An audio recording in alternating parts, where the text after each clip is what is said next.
You ask Tiger to solve. This deals with linear equations with one unknown. The final result is x equals 1/6. Let's solve it step by step. Group all constants on the right side of the equation. Add 3 to both sides. Simplify the arithmetic.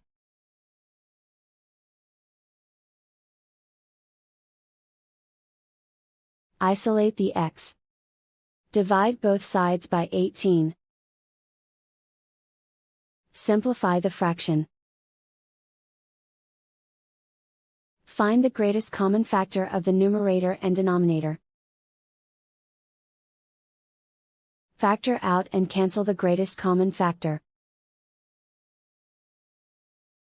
And so the final result is x equals 1/6.